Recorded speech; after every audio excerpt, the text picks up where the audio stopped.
দেখুন বন্ধুরা, আমি এইভাবে কচুরগুলোকে গোটা গোটা করে ছাল ছাড়িয়ে নিয়েছি। আর এপাশে ডাঁটাগুলোকে এইভাবে আমি কেটে, আপনারা এগুলো আগে থেকে সিদ্ধ করেও কড়াইতে রান্না করতে পারেন। আবার আপনারা প্রেসার কুকারে এক সিদ্ধতে 2টো সিটি মেরে রান্না করতে পারেন, খুব তাড়াতাড়ি হয়ে যাবে। আসল কথা, আমি তো গ্যাসে রান্না করি। হ্যাঁ, এখানে আমি কোথায় পাবো উনুন আর কোথায় পাবো কি, তাই আমি তাড়াতাড়ি রান্না করার জন্য আমি প্রেসার কুকারটাই বেছে নিয়েছি। দেখুন বন্ধুরা, আজকের আমি বাইরে রান্না করছি। আমি প্রেসার কুকারে রান্না করছি। আগে প্রেসার কুকারটা গরম হয়ে গেছে, এবার আমি এতে তেল ঢেলে দিচ্ছি। তারপরে দিয়ে দিলাম কাঁচা লঙ্কা আর পেঁয়াজ, নেড়ে চেড়ে লবণও দিয়ে দিয়েছি, কারণ আমি লবণ দিতেই ভুলে যাই তরকারিতে। এরপর দিয়ে দিচ্ছি ফুলকপির ডাঁটা আর কচু। দেখুন বন্ধুরা, আমার রান্নাটা কেমন হবে জানি না, আমি প্রথমবারে এরকম রান্না করছি।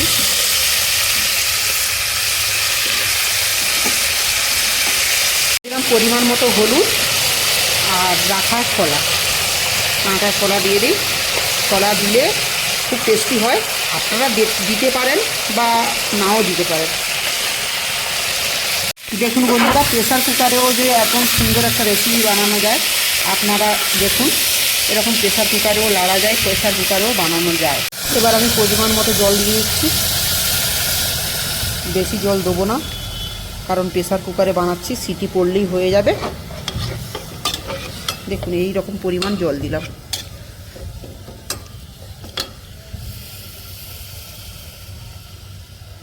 বন্ধুরা, আমার প্রেসার কুকারে সিটি পড়া আরম্ভ হয়ে গেছে।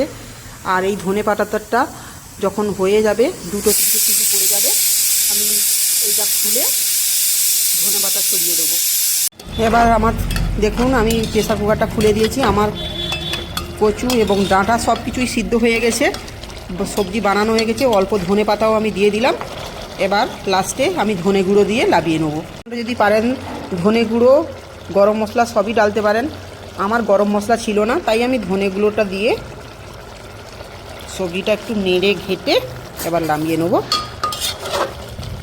একাই তো ক্যামেরা হচ্ছে, আপনারা তো জানেন। আপনাদের নমস্কার, আমার রেসিপি বানানো হয়ে গেছে। এইভাবে আপনারাও বানান। আর আমি টেস্ট করব একটু পরে, এখন টেস্ট করা হয়নি।